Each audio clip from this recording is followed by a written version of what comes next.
আমি যার থেকে একবার দূরে সরে যাই, হাজার খুঁজলেও সে আমাকে পায় না। আমি এমনই, নিজেকে যতটা সস্তা দেখাই, প্রয়োজনে ততটাই দামি হয়ে উঠি।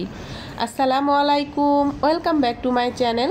আমি শ্রাবণী ব্লগ অ্যান্ড কুক চ্যানেলে নতুন আরেকটি ভিডিওতে সবাইকে ওয়েলকাম করছি। কাছে দূরে দেশ ও দেশের বাহিরের যারা এই মুহূর্তে কষ্ট করে আমার ভিডিওটি দেখা শুরু করেছেন, আশা করছি আল্লাহর অশেষ রহমতে সবাই সুস্থ আছেন, ভালো আছেন। অনেক দিন ধরে এই ভিডিওটির রিকোয়েস্ট আমার কাছে বারবার আসতেছিল। শুধু চ্যানেল না, চ্যানেলের বাইরেও যেগুলো সাধারণ দর্শক আমার ভিডিওগুলো দেখে থাকেন, তাদের মধ্যে কিছু মানুষ আমাকে রিকোয়েস্ট করতেছিল, আপু আন্টি আমাকে একটি কেক ভিডিও রেসিপি শেয়ার করেন। তো তাদের জন্যই এই ভিডিওটি আমি রেডি করেছি। তো আশা করছি আজকের এই ভিডিওটি আপনাদের কাছে অনেক বেশি ভালো লাগবে। তো অনেক ব্যস্ততার মধ্যেও আমি কিন্তু আজকের এই ভিডিওটি শেয়ার করছি, জানি না কার কাছে কেমন লাগবে।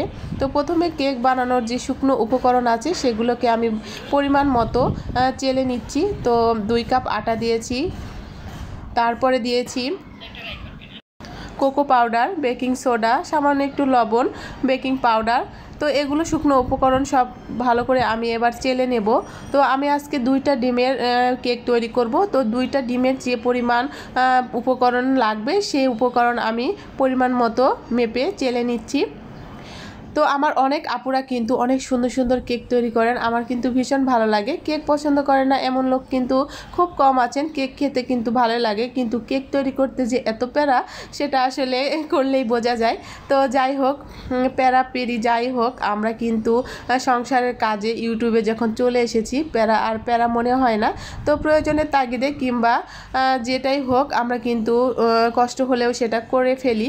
তো প্রথমে আমি এই যে শুকনো উপকরণগুলো আপনাদের সামনে চেলে নিলাম। তারপরে আমি 2টা ডিমের যে কেক তৈরি করব, সেই 2টা ডিম এখন এক এক করে ভেঙে নিচ্ছি। আগে থেকেই ফ্রিজের ডিম আমি কিন্তু রুম টেম্পারেচারে রেখে দিয়েছি, কারণ ফ্রিজ থেকে একদম সরাসরি বের করে কেক কিন্তু তৈরি করা যায় না। তো আজকের কেকটি কিন্তু আমি আমার নিজের অভিজ্ঞতার আলোকেই শেয়ার করতেছি। আমি কিন্তু কোনো খান থেকে শিখি নাই, কিংবা কোনো আপুর ভিডিও আমি আসলে সেভাবে দেখি নাই। তো ভিডিও দেখে আর কি করব, আমার কাছে যেটা একটা পরিমাণ মনে হয় সে অনুসারেই দিয়ে দিয়েছি, আর সেভাবেই আমি তৈরি করি। আলহামদুলিল্লাহ, কেকগুলো কিন্তু অনেক সুন্দর হয়। দেখতে পাবেন আপনারা যে কত সুন্দর কেক তৈরি হয়েছে। তো খুবই একটি নর্মাল বিটার দিয়ে কিন্তু আমি কেকটা বিট করেছি। এই বিটারের কিন্তু কেনার আগে অনেক গল্প ছিল। তো আমি যেহেতু প্রফেশন কেক তৈরি করি না, সেজন্য খুব একটা দামি কিন্তু বিটার আমার নয়, খুব সামান্য দাম দিয়ে কিনেছি। তো এটা দিয়েই আলহামদুলিল্লাহ আমার প্রয়োজন কিন্তু মিটে যায়।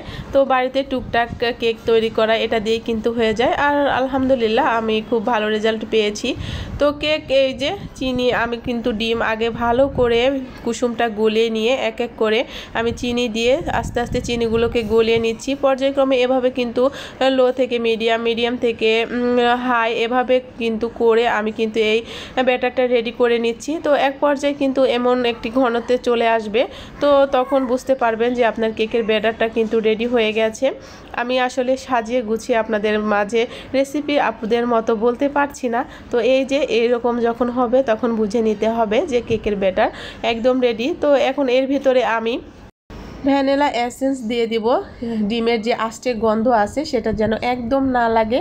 তো আমি কিন্তু 1 চামচের মতো ভ্যানিলা এসেন্স দিয়ে দিলাম। তো এর সাথে কিন্তু আমি সয়াবিন তেলও আমি দিয়ে দিয়েছি, তারপরে বিট করতেছি। তো সয়াবিন তেলটা আমি কিন্তু পরিমাণ মতো দিয়ে দিয়েছি, এটাই স্কিপ হয়ে গেছে। তো যাই হোক, অনেক সময় ভিডিও কাটতে কিন্তু আমাদের অনেক অংশগুলো কেটে বাদ পড়ে যায়। তারপরে যে চেলে রাখা শুকনো উপকরণগুলো সেগুলো কিন্তু আমি এক এক করে দেব। আর বিটারের যে কাটা আছে সেটা দিয়ে কিন্তু আস্তে আস্তে একইভাবে মানে পর্যায়ক্রমে নাড়তে থাকবো। আর শুকনো উপকরণ কিন্তু এভাবেই মেশাতে হবে, যেহেতু এটা স্পঞ্জের মতো কেক হবে, সে কারণে যাতে স্পঞ্জ ভাবটা নষ্ট না হয়ে যায় সে জন্য কিন্তু একইভাবে কিন্তু নাড়তে হবে। তো চেষ্টা করবেন এভাবেই কিন্তু নাড়ানাড়ি করতে, প্যাচুলা দিয়ে নাড়লে আসলে বেশি ভালো হয়। তো আমার হাতের কাছে বিটারটাই ছিল, তো সেটা দিয়েই কিন্তু কাজটা সেরে ফেললাম। এভাবে অল্প অল্প করে কিন্তু আমি বাকি শুকনো উপকরণগুলো এভাবে পর্যায়ক্রমে আমি ব্যাটারের সাথে মিশিয়ে নেব। তো আজকের কেকটা কিন্তু ভীষণ ভীষণ মজা হয়েছিল। যাই হোক, দেখতে পাবেন কতটা সুন্দর হয়েছিল। আর এই তো কেক ব্যাটার কিন্তু আমি মিশিয়ে নিয়েছি। তারপরে যে মোল্ডে আমি কেকটা দিব সেটাতে একটু সয়াবিন তেল ব্রাশ করে নিচ্ছি। তো আমি হাতের সাহায্যে তেলটা খুব ভালো করে চারিদিকে মিশিয়ে নিচ্ছি। আর রাউন্ড শেপের যে মোল্ড ছিল সেভাবে আমি একটা কাগজ কেটে নিয়েছি। তো খুব সহজে ঘরোয়া উপকরণে কিন্তু আপনারা হোমমেড এই কেকটা তৈরি করতে পারবেন। আজকের রেসিপি ফলো করলে আশা করছি আপনাদের অনেক ভালো লাগবে। তো কেক তৈরি করতে করতে সেই পুরনো কথা আবারও মনে করে দিচ্ছি, যারা যারা এখনও পর্যন্ত আমার ভিডিওটি লাইক দেননি প্লিজ ভিডিওটিকে একটি লাইক দিয়ে পুরো ভিডিও কন্টিনিউ করবেন। যারা আজকে আমার নতুন আছেন বন্ধুরা, প্লিজ পুরো ভিডিও দেখে আমার চ্যানেলটি সাবস্ক্রাইব করে অবশ্যই আমার পাশে থাকবেন। আর এভাবে আমি কিন্তু মোল্ডে ঢালার পর এভাবে ট্যাপ ট্যাপ করে চারিদিকে ঝাঁকিয়ে নিচ্ছি, যাতে ভিতরে কোনো বাতাস না থাকে, যাতে সুন্দরভাবে কেকটা ফুলে ওঠে। আগে থেকে চুলাতে কিন্তু আমি একটা পাতিলের মধ্যে স্ট্যান্ড বসিয়ে রেখেছিলাম। আর এর ভিতরে আমি কোনো বালি ছাড়া, লবণ ছাড়া কিন্তু কেকটা তৈরি করব। অনেকে আছে বালি দেন, লবণ দেন, কিন্তু একদমই প্রয়োজন নেই। এই যে এভাবে কিন্তু স্ট্যান্ড দিলে তার উপরে কেকটা বসিয়ে দিলাম। তো আজকের ব্লগটি কেমন লাগছে আপনাদের কাছে আমি জানি না। তো কেক রেসিপির ব্লগ বলতে পারেন আজকে। তো যে বিটারটা দিয়ে আমি এতক্ষণ কাজ করলাম সেটা কিন্তু ধুয়ে মুছে পরিষ্কার করে না রাখলে আবার নষ্ট হয়ে যাবে। তারপরেও ময়লা হয়েছে, অনেক দিন ধরে পরিষ্কার করা হয় নাই। ভাবলাম একটু কেকটা বসিয়ে দিয়েছি, এই ফাঁকে তো একটু কাজ নেই, তো এই কাজটা করে ফেলি। তো এই তো একটু মোছামুছি করে নিচ্ছি আমার ইলেকট্রিক বিটারটা। তো অনেক দিনই হয়েছে এই বিটারটা কেনার, আলহামদুলিল্লাহ ভালোই সার্ভিস দিচ্ছে, আসলে দাম কম অনুসারে। প্লিজ আজকের ভিডিওটি কেউ টেনে হিস্ট্রে দেখবেন না। আজকে অনেক কষ্ট করে ভিডিওটি দিচ্ছি, আর একটু ব্যস্ততার কারণে আপুরা আপনাদের ভিডিও একটু দেখতে পাচ্ছি না। তো ইনশাআল্লাহ সব কিছু যদি ওকে হয়ে যায় আবারও আপনাদের মাঝে রেগুলার ফিরে আসব আর ভিডিও দেখব।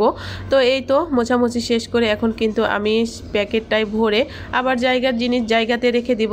তো এটা কিন্তু জমিয়ে রাখলে আমার পক্ষে একটু কষ্ট হতো, তো সাথে সাথে কাজটা করলাম, আমার কিন্তু কাজটাও সহজ হয়ে গেল।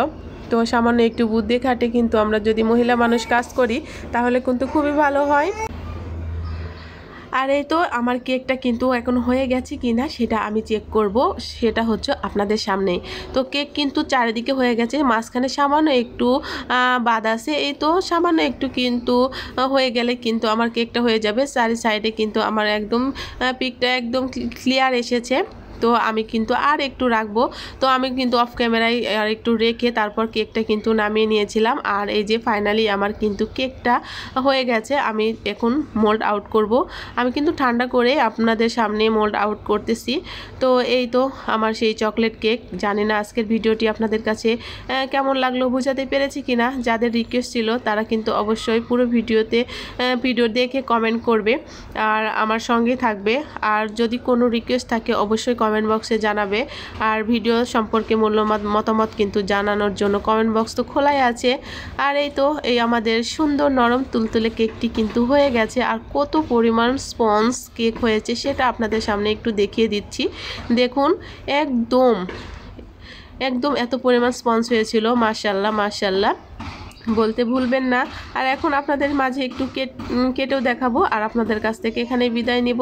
দেখা হবে নতুন আরেকটি ভিডিওর সঙ্গে। সে পর্যন্ত সবাই সুস্থ থাকবেন, ভালো থাকবেন, আর আমার জন্য দোয়া করবেন, আমাকে সাপোর্ট করবেন এগিয়ে যাওয়ার জন্য। আল্লাহ হাফেজ, আসসালামু আলাইকুম।